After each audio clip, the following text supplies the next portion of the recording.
Hey guys, and welcome to the Smashing Crossbar Podcast. I'm your host Josh Ferreira, and today I'm joined by two special guests. The first being Chris from SportsCastle. How you going, mate? Good, mate. How are you? Very good, mate. Very good. And the next gentleman with me needs no introduction. We like to call him the King down here in Newcastle. Joel Griffiths, mate. How are you? Very well, thank you. The King. The King, mate. According to Laurie, so we've been told. I've been called a lot of things. I know Wally Lewis is called the King, and he can have that, but Joel's just fine.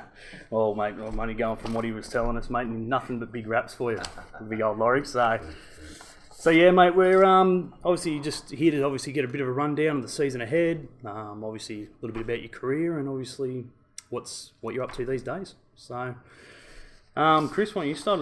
So Joel, obviously a couple of stints now in Newcastle. You're originally a Sydney boy.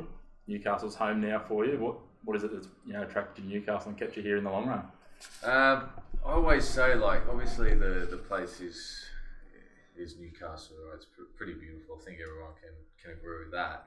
I've always said from day dot you can probably look through the archives with some of the articles that have been written. I've always said to people, I feel like I get along more with them than even the guys down in the Shire where I'm from, my stomping ground. But when I first come up here back in the old Newcastle United days, 6 months in, I pretty much thought that, this is the place I'm going to live, bring up a family. And at that time, I didn't have a girlfriend, so I always said that. And the lucky wife didn't really have a choice after that. Absolutely, mate. Well, obviously, while you're talking about the olden days, obviously your first stint was with the Jets, came back in 2001. Where you guys finished second overall, knocked out by Sydney Olympic. Yep, wasn't the Jets though. Sorry, the Newcastle United. Yep. My apologies. Obviously knocked out by Sydney Olympic. Yep. Obviously, can you obviously would have played with a few decent players back in those days. Can you name a few that obviously some of the fans may? I will name the local boys that I felt had a good relationship and pretty much taught me what it meant to wear that jersey. Yep. And I think it's very important. Andy Roberts, Mark Wilson, Todd McManus, Brad Swancock. Yep, Brad was there. So those boys, to name a few, and obviously we had a few boys from the bigger Sydneys and Melbournes and Brisbanes to chime in. But I think it's very important to have that homegrown talent come through and also meeting their families as well. And I think it goes a long way to how you play for the town, your family and friends that come and watch. So I felt that connection straight away, and it just went on from there. But those local boys, and we've got some in this team now, and I can definitely see the difference. We've got 30% of homegrown players here, which is pretty. I like to see the difference with other A League teams, to be honest. But I think that's I always want more and more, and hopefully our academies can contribute in bringing these local boys through, because we definitely have the infrastructure here to do that. Absolutely. At the end of that 01-02 season, there was about, I think it was 11 players off contract, a lot of player movement. How close were you at that stage to looking at moving on? Obviously you moved on later on, but... What year was that? 01. There was I think I read there was about 11 players looking off contract. Your name was in the mix. Was I off contract? Was I? I don't know if you were on contract, but they were letting a lot go. Your name was pretty one. sure I had another year left. No. So that's probably why I didn't really look. When you're so young and naive at that age, you don't really. All you want to do is you're not really thinking about your next contract. You're just thinking about the next party, pretty much. If I'm being honest, but I'm pretty sure I had a 2-year deal, and again, back in the old NSL, you knew some clubs that didn't pay the salaries, and it wasn't really the best stable league. Yep. As I said, I went to Switzerland after that, and I think it was 03. Yep. Spent 2.5 years over there, so in the back of my mind was always to go overseas, and I experienced that, and I think it definitely made me stronger as a person. Living over there by myself and in a French-speaking city, it was pretty tough. We don't have the FaceTime that we got at the moment. We got that dial-up with the... That was the dial-up, and it was pretty hard, especially with internet speed back then. Yeah. Messenger, I think it was. Yeah, good old Messenger. Messenger. Yeah, it was tough times. Yeah, that was going to be my next question. Obviously, how you coped. Obviously, when you went over there. I hated it. Yeah. I think I cried twice in the first year. To go from a place like Newcastle, and the weather, I went over and it was. I had a car they gave me. I looked at off the training, and you get 3 hours of daylight in the winter. 3 hours. Beautiful. And I was training, and I looked at the temp in the car. It was -15. I was just over there by yourself, young, watching all your mates go to Kentucky tours and what's that German drink? Oktoberfest. Oktoberfest. And I appreciated it because obviously it was a dream, but I was also missing out. There was a lot of sacrifices. I think that's what I'm trying to say. If you don't sacrifice, I miss my sister's wedding, miss my brother's wedding. All my mates, most of them are married. Most of them still on Tinder. Maybe once on Grindr. I don't know. But it's the sacrifices, and that's what's needed to actually to get where you need to be. I was never the most gifted player. I always tried to work hard and do the best I could, and I thought that's what needed to be done to sacrifice. Speaking of Switzerland, compared to the old NSL, how was that change in sort of training and games and the level of competition?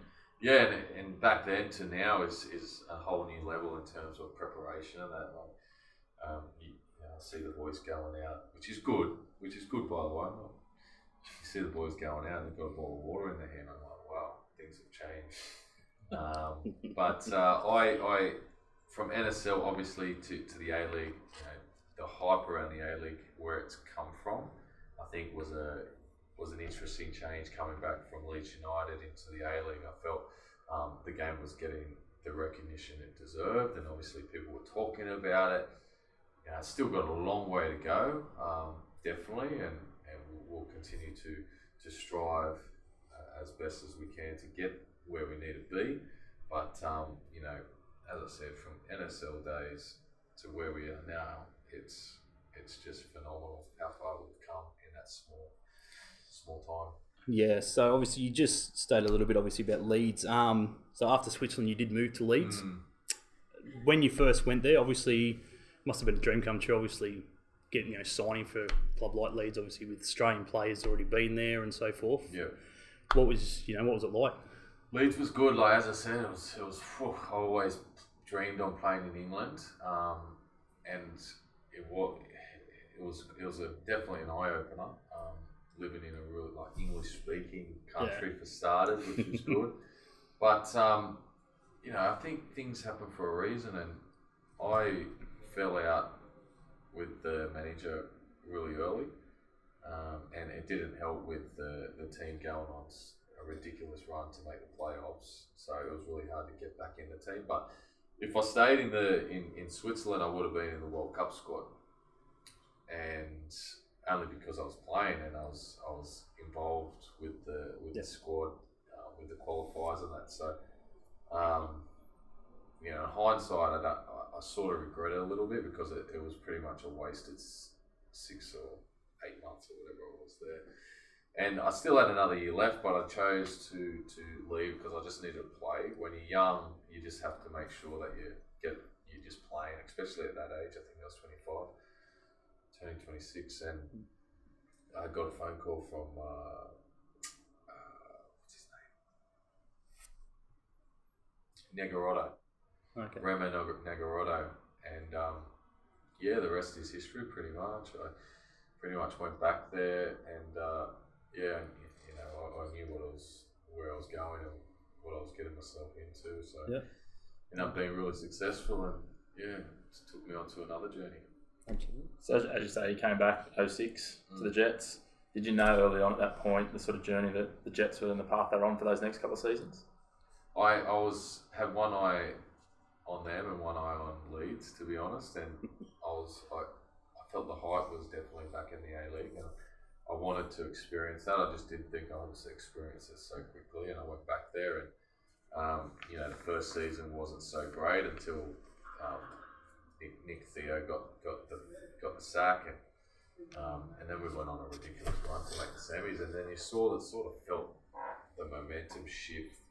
We're building a lot of momentum going into the finals, and I think it was a good platform going into the following season to have the team know that we can get there, and we just had to tinker a few things and make a few changes, and we eventually got there in 08. So yeah, obviously that season. Can you tell us what it was like? Round 20, may not remember. Round 20, Perth Glory.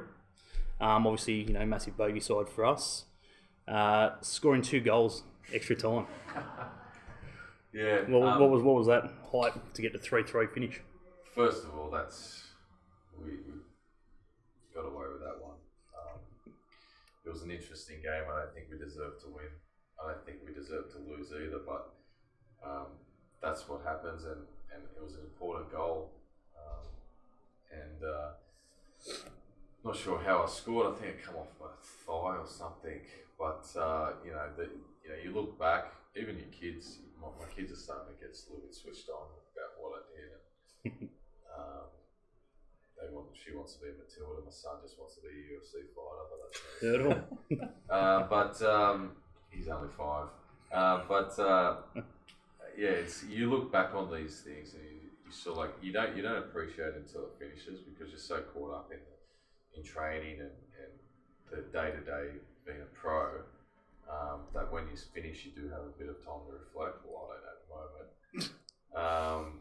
But when, for example, I come home one time and my daughter was on YouTube watching some clip of me, as long as it's not the one hitting the linesman, she's okay. But it was good to see her doing that, and I think she slowly recognises as she gets older. She's 9, and obviously she wants to be a soccer player because of that, which is pretty cool. That is pretty cool, mate. Finished that season in 3rd. Got beat on penalties by Adelaide 4-3. A little bit disappointing end to that season, coming back and just sort of falling just that step short. Yeah, and I was a little bit silly in that game as well. I copped a yellow card, so automatically I was robbed out for the final, which probably played a little bit of how I performed in that game. I think I was subbed off. My head wasn't there. It was just, you always say that you're going to learn from little things like that, but I sort of never did. It is what it is, and whatever doesn't kill you makes you stronger. And I think seeing how the community got behind us leading into the last probably 10, 15 games, we were very excited going into the next season with a lot of confidence. Yeah, well, obviously next season, 2008, grand final winning year. Obviously, great year for you. Obviously, ended up being Golden Boot winner, Socceroos call up again, and obviously, the toilet seat at the end of it, mate. Best season? Oh, definitely best season, most memorable season. You got mates for life after that season. Still get in touch with most of the boys, which is great. Everything just went in pretty much, and when you got a coach that has so much faith in what you can do as well, I think helps a lot. Not just in that season, I think in any soccer player. Like you see what Ernie does here, and if you've got a coach that believes in you so much, then it's amazing how well you can play. Like, for example, Kanarowski, Jason Hoffman, just those two in particular, with the coaches they've had, they would have had about maybe 8 coaches during their time, and I don't think they've got what we've seen last year, and hopefully that continues. So back to the point, Dutchy was a big influence along with Mark Jones, and again, he gave me the freedom to express myself the way strikers like to, and he didn't restrict me at all, and it made me just come out of my shell a little bit because I think I was very caged and. Yeah, as I said, everything went in, and when you've got that confidence around you and the right players around you, anything can happen. And how was that experience off the field as well? I mean, obviously the town got right behind. I remember going down to the grand final, being back at Adamstown Oval afterwards. I mean, you probably couldn't have gone down the street without getting your photo taken, people with defacing street signs in your honour. How was that? Yes, again, you look back on those things and you just, you just always brings a smile to your face, but it was a great period to be a Jet fan for sure. I think we had the beauty about it is, and that's what I'm trying to bring to this team and trying to keep as many good players here as possible, is you want household names, so you don't want a revolving door. Obviously they've got to perform to do that, and it's got to be a two-way street between myself or the club and the players, but household names is very important because at that year we had about 5 or 6 that were household names. Like there was not always a Joel Griffiths supporter. There was maybe a Mark Bridge supporter, and then maybe being an Andrew Durante supporter or a Jade North supporter, a Kovic supporter. It was a whole mix. It wasn't just one person. Obviously, like, you know, when you're a striker, you get most of the accolades and that, and the defenders, and my brother always got the shits with that. But, you know, that's always I always called him a penalty beater, which I was right, he is. But you know, it's always important that your teammates keep you level-headed as well with what is happening, and you know, more. I think my brother, because we lived together at the time, he has to take a lot of credit with how I performed and how I was out in the public eye, especially at the old stomping ground Fennies. So when he saw a situation arise, he was always the one to pull me out of it. He was the sensible voice talking on my shoulder. And even when we were home, we always used to go through scenarios and make sure that I behave myself. Like you said, it's a different era. Yeah, different era, mate. Yeah. There was no iPhone inside either, which was good. Boys could just be boys. That's right, absolutely. Obviously, you know, memorable season. Con, as an owner, obviously, but doesn't mind a bit of a whiskey and so forth. He's just, you know, really nice bloke. I met him once when I was younger. So, yourself, or what was your take? What con did you get? I like to call, you know, Con the Fruiter. You know, the old woggy sort of, and he just wouldn't shut up, and he was kept beating up, wrapping up my mum. You know what I mean? Like, I don't know, sort of trying to chat her up, was what I could say. Right. You know what I mean? So obviously there's two sides. Now, there's always there's one that's had 6 whiskies and there's one that's had none. And I always got the one that had 6 whiskies. But Con had a heart of gold. He supported the Jets. He put a lot of time and energy and money into the club, and you know, he put food on the table for me and a lot of other players. So I got so much time for him, and you know, I've always wished him to come up to a game.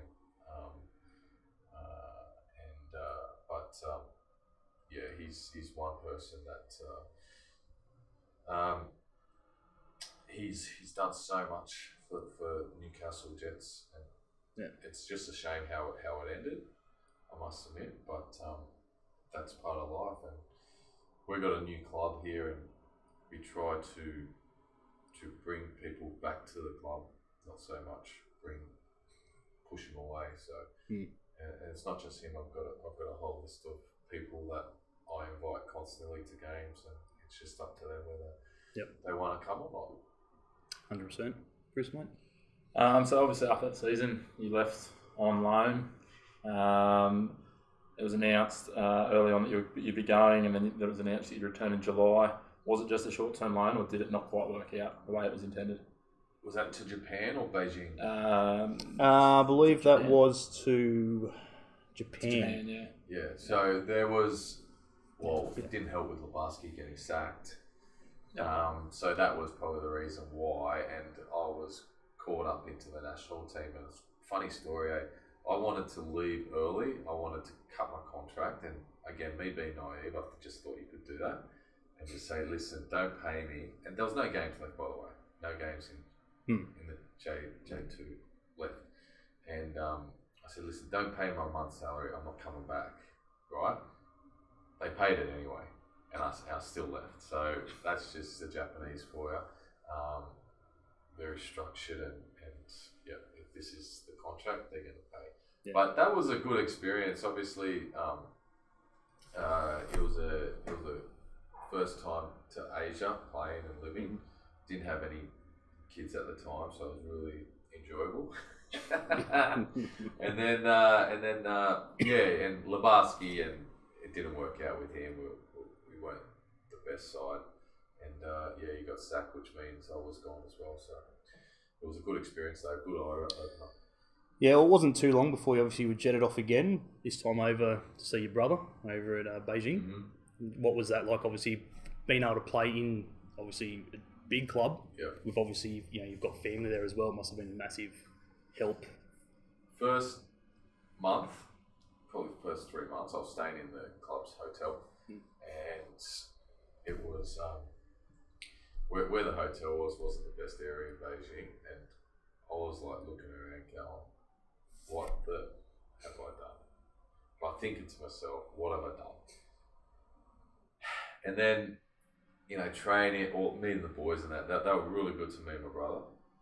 I've seen them treat some foreigners with, it's pretty much hit and miss with that. Anyway, so we moved from I said, "Ryan, we've got to get out of this." And all the foreigners were in this hotel. There was a Cameroon guy and a Croatian guy and a Scottish guy. And I said, "Look, guys, I'm getting out of this hotel. I'm going to go live over here." It was called Central Park. And paid it out over money. I just want to get out of this hotel in this shitty area. And I went to this new place, and it was just a new world. It was a new world. It was like I was in bloody Australia again. It was awesome. Heaps of expats where we lived, and I still meet up with them every now and then, and all of them are struggling for a coin. So moved there, and ended up meeting the DJs to the local bars and nightclubs, and it was just, and if you're in with DJs, mate, you're in. Yeah, you are in. So that was, mate, the nightlife over there was off the hook. I enjoyed it. Me and my brother, we get lost sometimes going through that city, but it was fun times for sure. And I was there for 3 years, so surprised I come back. and how was it with being over there? Obviously, they're a fairly big name club, and they draw fairly significant crowds, 30,000-40,000 every week. How was that playing in front of that sort of atmosphere every week? Yeah, they're pretty intense fans, and playing in front of that crowd was awesome, obviously, because it was such a good atmosphere, and you sort of saw the rise in football as I was there, because after the 08 was the Olympics, right? Yeah. So they put a lot of infrastructure into the cities, and you could just see the Chinese football was on the rise. The president was all over it. He loved it, and you can see what they've done now. So that was crazy. And the fans, well, we would probably get about 2,000 to every training session. So I changed my signature to. I used to have a really long signature. I used to do my whole name. So now then I just cut it short to just one letter, and I just signed it, and that was it. So now it's still. Saving them not that I signed too many. I was going to say these days. Only bank checks. That's about it. Yeah, so obviously your time over there was a bit up and down, obviously in the media and so forth. If you had your time back, would you do things a little bit different, or would you just? Shit no. Nah. Shit no. That's what. Seriously, that's the answer I wanted. Not that I look to create problems or trouble and that, but that's what makes the fans like you or love you even more. Yeah. I went back the other day, and I'm walking, and it's just ridiculous. Like they treat you like you're David Beckham or someone. Like, I hate to see his life and he goes about his everyday, but sometimes, imagine that every day. No chance. But anyway, it was good. And then I went to Shanghai, unfortunately, and then they hated me. And so. Yeah, so 2014-15, when the club said you'll come back, it was a pretty positive and fired up reaction from the fans here. Unfortunately, that was about as high as the season got for us. Can you reflect a little bit on that season, how it ended a little bit badly with yourself and a few others, and obviously Tinkler and that era? Yeah, I look at it. At the time, I was pretty heartbroken, to be honest. But now I look at it and laugh, because obviously, what back then and what the club is now is totally polar opposites. But when we were around the boys that were in that 5 that got sacked, we sort of have a chuckle on that, but because that's all you can do. You can't hold grudges, and if I saw Phil Stubbins, I wouldn't shake his hand or talk to him. We'll probably have a laugh about it. It is what it is, and life's too short to hold a grudge, and I know a lot of people do that in football, but if it's not directed at my family, then I wouldn't have a problem if they can talk shit all they want about me. I could care less, but at the time I was pretty upset, and I let Phil know about that, and obviously I don't really have too much to say about Nathan, but not many Newcastle people do, to be fair. Yeah, that wasn't ideal, and again, I'm only hearing third person stuff, so I didn't really have that face to face with him, so I can't really comment. But I know he would be the one that was making decisions as the sort of person he is. So. Yeah, mate. So obviously you've also played for other clubs. Obviously Sydney, Wellington. What was that like? Obviously, you love the Jets, but was it different? I'll tell you right now, honest to God, I felt that I was cheating on my wife when I played for them. I don't know why, and sometimes Sydney or Wellington might be upset with me saying that, because I've never really said that before, but there was something in me that couldn't. It's a hard feeling. It's not like you weren't trying or giving 100%. It's just like something wasn't right. Something didn't fit right in regards to the way you play or how you like to express yourself in a certain way. And I felt like I didn't have that. It was a little bit easier under Ernie, obviously, when I was in Wellington, because he gave the strikers a lot of freedom and that. But it still felt that, when I saw a Wellington or Sydney FC fan, I felt weird about it, and I was just sort of like, okay, that's weird, In my head, at the time I was thinking that, but I didn't really obviously say it to them. But that's the impression I got. Sydney was a tough one to swallow. Like, as a fair Jets fan, that was definitely tough. I think we can both testify that. Wellington was obviously completely different. You know what I mean? Like, I think as fans, we knew you weren't done, and it's not the way. Obviously, we wanted you to go out. Hang on, Sydney. Let's go back to Sydney. Okay. I never got an offer from Newcastle to sign. Okay. Yep. There was 2 clubs that were interested in me. Yep. Sydney and Wanderers.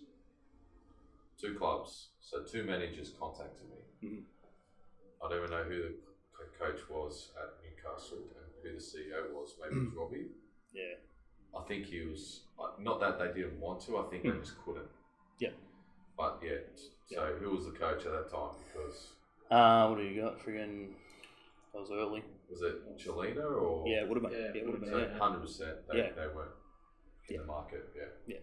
So Popper I spoke to, and Frank, and Perth, obviously. Yeah, Perth were close. So nothing from Newcastle. So just to clear that up. No, mate. We weren't holding a grudge against you, mate. We're just No, you got to sign where you can, mate. As a cult hero playing another strip, that's all it was. Mate, it's harder to watch BK run around each week for the case, for that lane. Oh, BK. That was his choice as well. But that's exactly right. You can't. Tough, Yeah.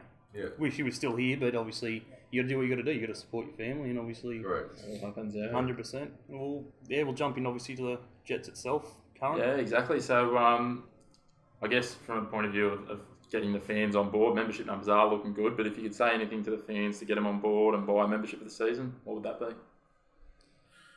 Oh, geez, I'm not a good salesman when it comes to that sort of stuff. I think it sells itself. Hopefully, I get really envious of Knights membership.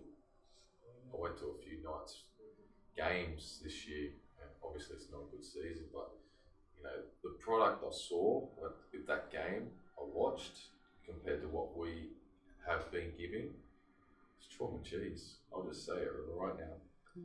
I know I've seen some good rugby league games before. Yep. And it's not us against them, but the product that we're giving or what we gave last year. Yep.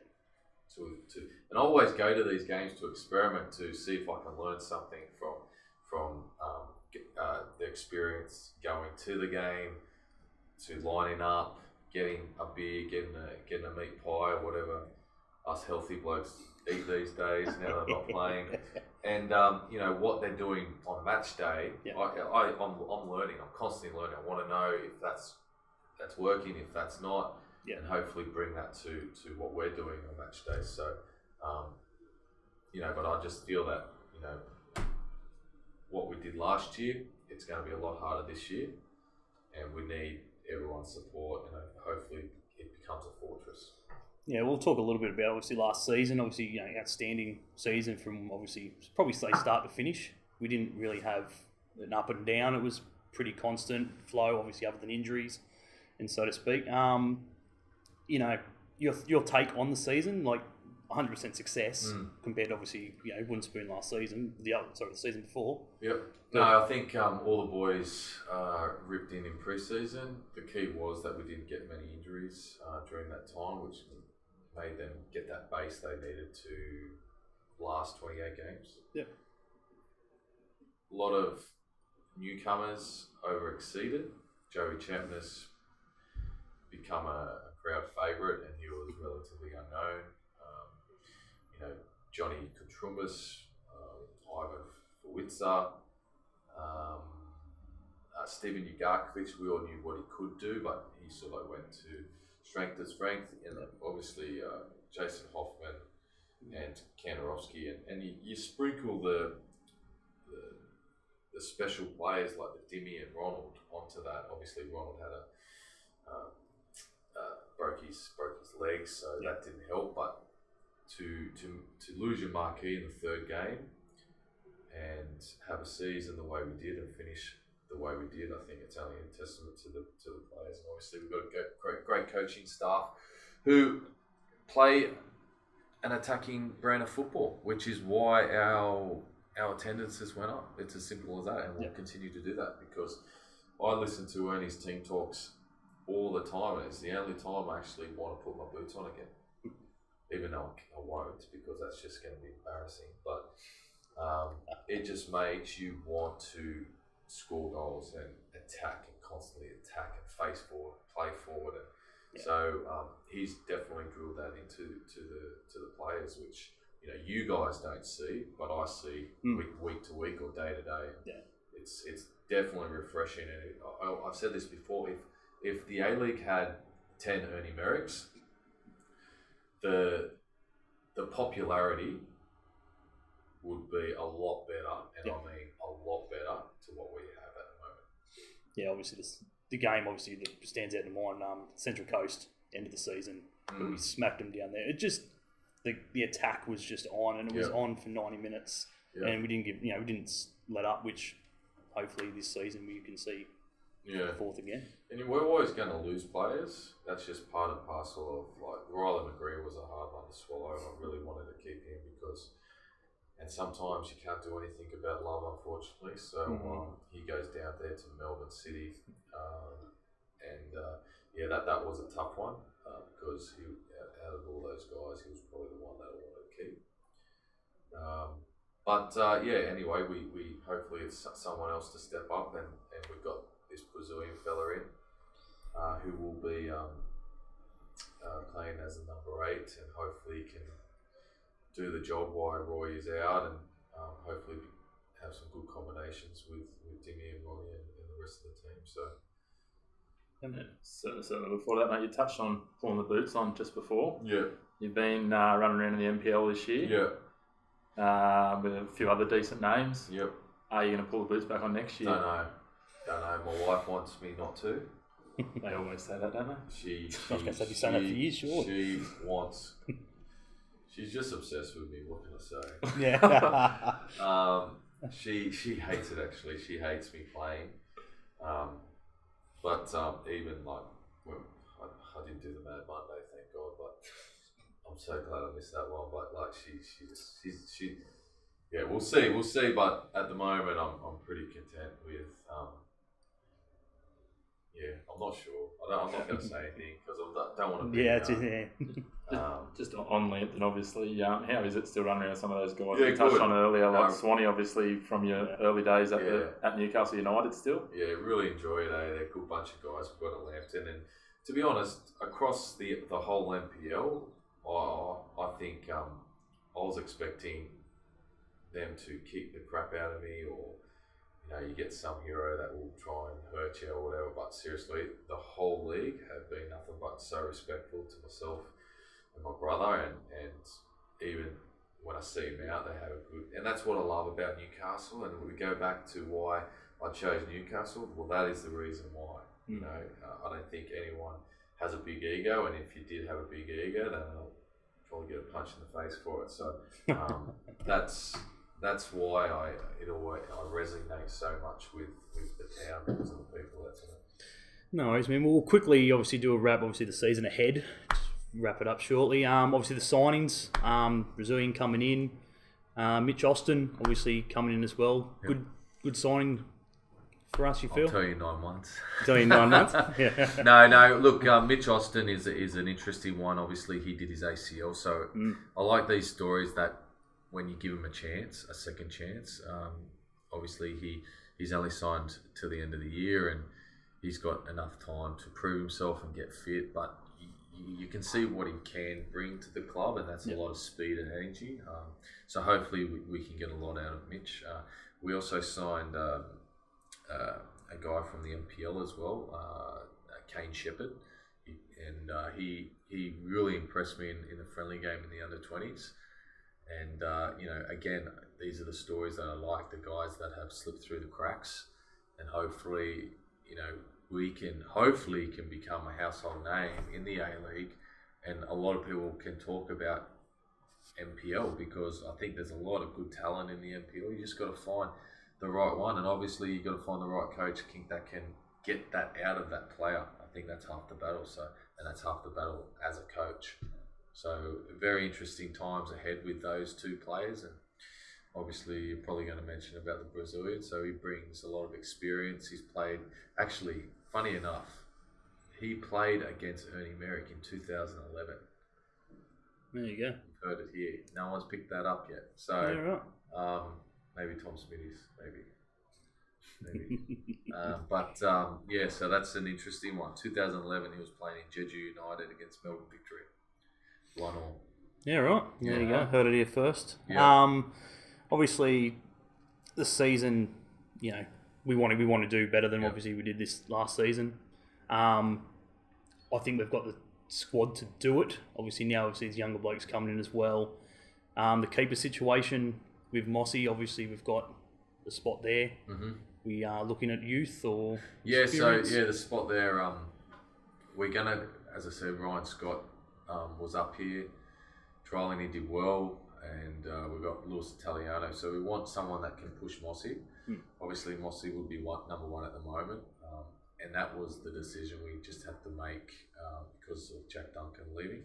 Yeah. And you just got to find the right one that you can see being a number one in the future. There's no point in finding a number two that you think will not be number one. Yeah. I think it's pointless. It's a pointless operation, and it's a lot of time and energy that you just don't need to use. So if we can find a young up and coming keeper that can potentially be a number one in 1, 2, 3 years time, then that's the option we're going to go down.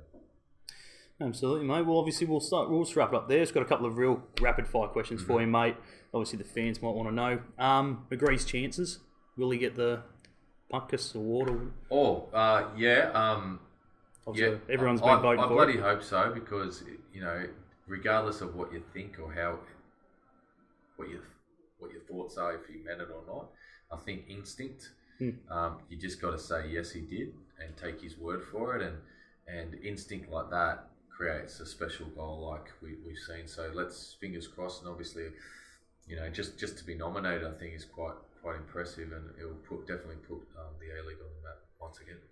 Absolutely, mate. Yeah, definitely. So just to wrap up, mate, pick up game of soccer. If you can only pick one of your brothers, which one do you pick? Not answering that. No. I'm sure he's been down They seriously. It's not banter. That's not banter. No, I'm not going to say because one will have the biggest whinge about it, and it'll be like he has to be hurting his shoulder. Violin on his shoulder while you wait. No worries then, mate. Well, I think that's pretty much it. Anything else, mate? No, that's probably it from me, mate. Probably it for me, mate. Oh well, he's hoping season ahead. Yep. Another victory, another win, and one step better One regular step better, season and and in the finals. That'd be nice. Yep. Go the Jets. Good Absolutely. stuff. Cheers, boys. Thanks for your time, Thanks, mate. Joel. Thank you. Cheers. Ta. So guys, there it was, interview with Joel Griffiths. I hope you guys thoroughly enjoyed it as much as Chris and I enjoyed spending time with the great man. Was an absolute pleasure. Well, Ben, mate, I believe you are around somewhere, mate. Give us a hoy. Yeah, I'm here, mate. Thank you for having me back again.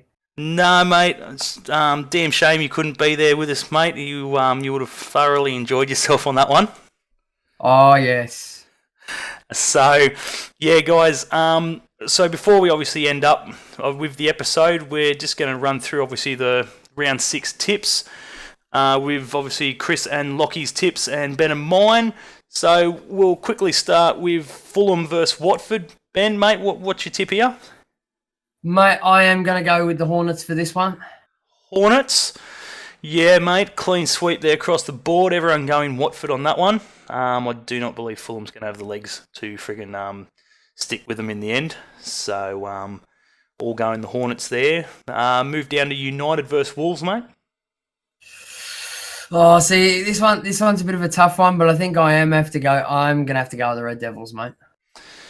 Yeah, mate. Yeah, once again, another sweep across the board. Everyone going United on that one. As you said though, I do think it's going to be not an easy one there at United. I think Wolves are definitely going to stick it to them, but yeah, I think United might just run out at the end of that one. Crystal Palace, Newcastle. See, this is the difficult one, mate. I'm going for the draw in this one.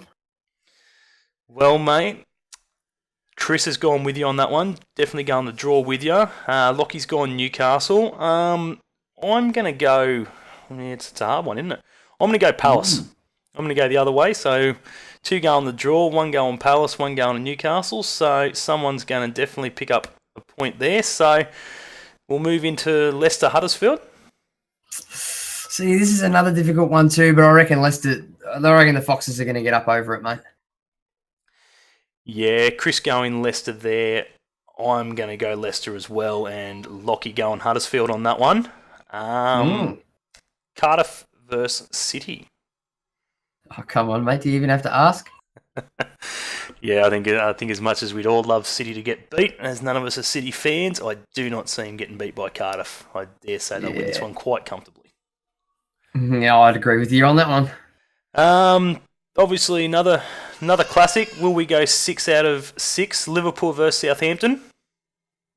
Mate, I'm going to go the Reds.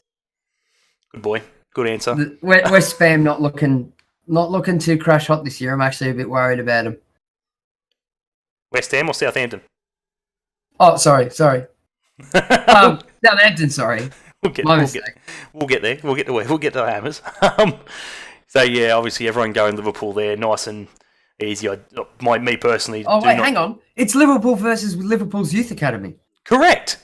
Thanks for picking up that.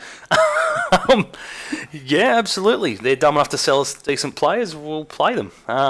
Thanks for Mane and obviously Lallana and so forth in recent years. Yeah, it's fantastic.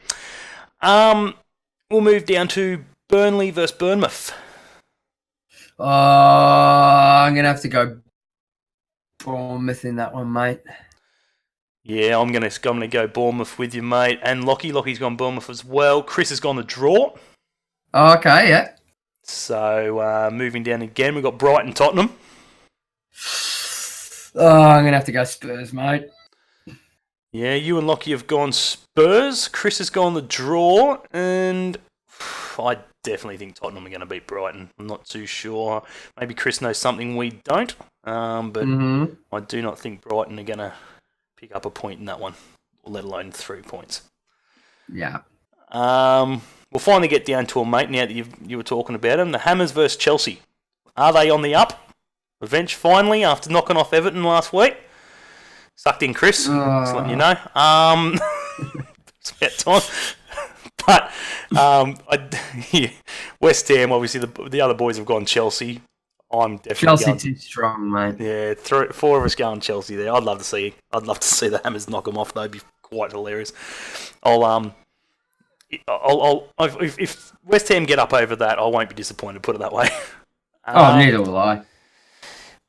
And to be perfectly fair, I reckon this one here, the last game in the round where I'd love to see more injuries than goals. Arsenal versus Everton.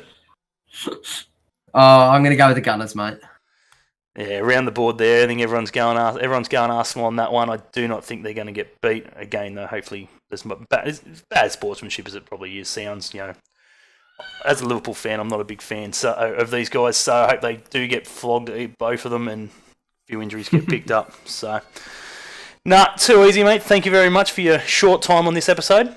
Not a problem, mate. Always a pleasure. Too easy. Quick shout out to Chris from SportsCastle. Be sure to go check out his stuff. It is great content. Also, be sure to catch him. Obviously, he's got his Twitter account at SportsCastle. Feel free to hit him a line or just say hi. Be sure to check out, obviously, my other content. Obviously, Ben's content, the Len Network, which we are a part of, which obviously we promote pretty much on my episodes every week with the intro.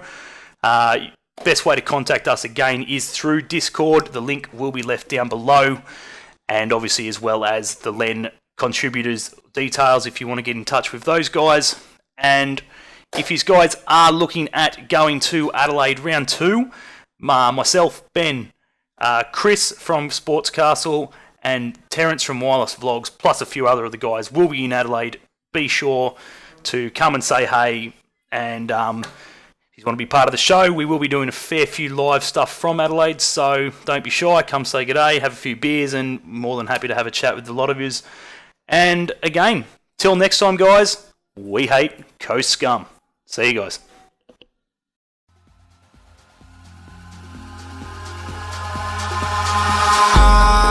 Eyes in the sky, gazing far into the night. I raise my hand to the fire, but it's no use, 'cause you can't stop it from shining through.